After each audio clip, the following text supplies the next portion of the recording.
Hey guys, me again. So I wanted to make this video before I left to work because it's kind of been on my mind and I just wanted to knock it out.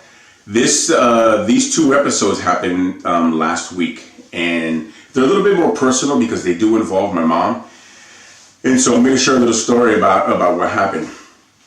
So my brother and I were planning on going to Puerto Rico to see my mother first quarter of this year. By the way, I'm going to totally blame this on my brother. So he took too long to get back to me with the dates. And finally, when we came up with the dates, he was like, I'm going like in 2 weeks. And it would have been real expensive for me, like just a shit ton of money and like 15 hours on a flight. I just couldn't find anything that really worked out for me. So I was like, you know what, bro, I'm not going to go. And I had told my mother that, you know, we were both going to go down there because I wanted to see her, et cetera, et cetera. So long story short, I couldn't go. I had to call my mom and say, hey, and tell her what happened. I said, hey, listen, Mom, I can't make it because X, Y, Z reasons. And right away she says, oh no, honey, don't even worry about it. You know, the tickets are expensive and yada, yada, yada. And she was very cool with it, you know. So that was it. So that same night, I had an experience where I crossed over. And what's interesting about this one is that it's brand new in every sense of the word. And so what I saw was, I'm just going to get to it. So what I saw was, let's just use this, for example, if you don't, I'm sorry to move here. Okay, but let's use this one here. This is about this. So let me move this back. Okay, so then when I went and the doors were, so I'm standing here and then there's this cabinet, it's a wooden cabinet, and then the doors open up and then I kind of looked inside and then I saw a little girl like in an open field, and she was kind of like lost or confused, but almost like, you know, just lost and confused. I was led to understand that was my mother's inner child. And the reason I say that was because my mother, her father passed away when she was 9 years old. And so she never really got to enjoy her father per se, you know, like most kids do. After he passed away, she had a pretty rough childhood in the sense that, you know, it just wasn't good after that, bottom line. We don't need to get into the details. But it could have been better. So, but it showed me that was her inner child kind of like put away because my mother couldn't afford to be weak. She had to be strong. You know, as most people, you just got to be strong. You got to suck it up and move on when the shit hits the fan. So it was her inner child that was kind of put away, per se, ever since she was a little kid. This happened, okay, so it's all coming back to me now. So this happened when I was in the shower. So then when I was seeing my mother's like little inner child trapped away in that pretty cabinet, I saw my father. Then I'm getting out of the shower when this is all happening to me. And then I saw my father come and kind of close the doors and says, hey, look, Jimmy, I'm really not supposed to show you that, but I just want you to have an understanding of how things work. As a matter of fact, this is not even my job here. You and I have a very different relationship here. But I'm just going to show you this because I want you to understand. I don't want you to feel bad about not going to Puerto Rico, but I want you to understand. And then so the lesson behind that was when I was seeing my mother's inner child upset and lost and confused about losing her father, but she had to kind of squash that because she didn't have time to mourn. I saw that part being revisited where she was a little bit upset that I wasn't going to go to Puerto Rico because she just wanted to see my brother and I together. So let me back up here. My father used to work third shift. So there were many times growing up where it was literally just my mother, my brother, and myself back east, you know, and that was our life. Pop worked third shift, and so we're home, you know, pretty much all alone at night. And it was like that for a long time. So it took me back to a time when it was just my brother, myself, and my mother downstairs in our house back in Jersey, and it just showed me that time. And then it showed me that all my mother wanted was to be there alone in Puerto Rico with us. That's all she wanted. At the same time, she knows that we are, you know, married, we have other commitments, we have our own lives. And so she didn't want to impose and she didn't want to put herself first. So she would never tell me, I just want you and your brother to come down. Because, you know, I was thinking of bringing my wife, he was going to bring his. And then, you know, she kind of threw it out there. Well, I was kind of hoping you guys would just come down and help me with the house and this and that. And she very nonchalantly kind of threw it in there that she wanted just my brother and I to go down there.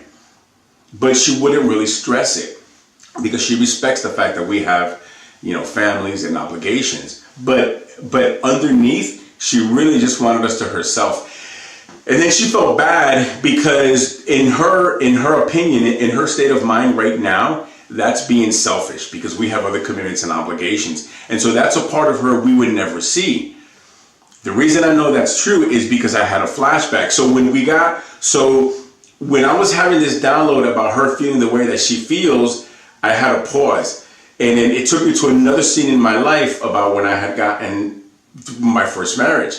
It's kind of weird. So my first marriage, my mother came down with my uncle and my aunt, and we were all doing a road trip to Vegas. When we got to Vegas, we ended up getting a suite at the Luxor, and it was a 2-bedroom suite, and with a pull-out bed. So when we got there, I told my mom, Mommy, if you want to sleep in the bedroom, you know, Nancy and I will sleep out on the sofa.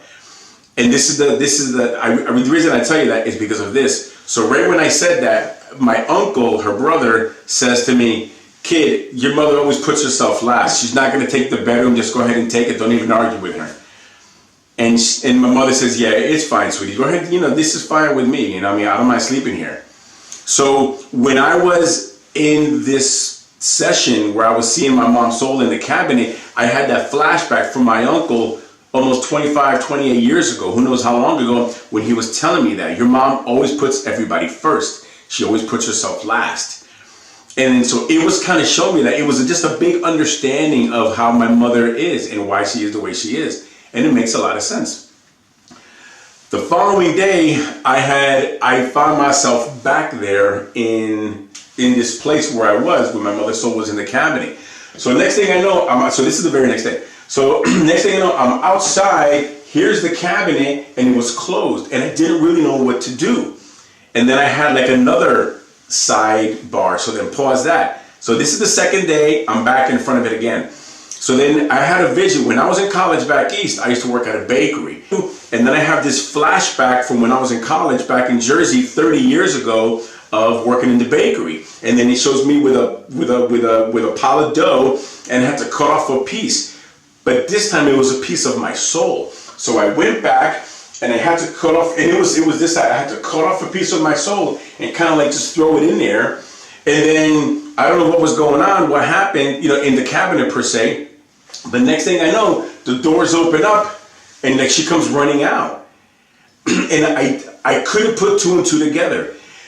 And then I had like this download and it says to me, the reason you don't understand what happened in there because you are unable to comprehend what work was being done. However, on a soul level, you knew exactly what you were doing. But you don't have to worry about what happened because it doesn't really matter.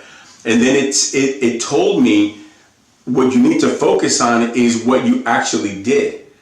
And then like before I even ask the question, it answers. It says, think about what you just did. Your soul came back over here to heal your mother's inner child's soul. That's what you need to think about. Don't worry about how it works. Think about what you did. You came back to help heal your mother's soul. That's what you need to focus on. That's the big deal. So that's what you need to worry about. Not worry about, but that's what you need to understand. Think about what a big deal that is. And think about the person you were growing up, the person who you thought you were, and look at what you're doing now. You're doing soul healing work. And so it kind of told me that, and then everything just kind of went away. And I'm not here to say that I'm a soul healer. I'm not here to, I'm not taking credit for anything. I'm just sharing my experiences because, again, I don't want to get caught up in this. I don't want to go down that road. But yeah, that hand of God, that's what happened to me. I'm telling you, I'm not even that creative to make that kind of stuff up. But I do think that these are incredible times right now when people are really changing the way they see reality. They're changing the way they see themselves. We're waking up to all the lies and misconceptions we've been fed our whole entire lives. This is all across the world. But think about it, if we can start to think about that and heal ourselves and help heal our family members, I think it's going to have an exponential effect. on the world.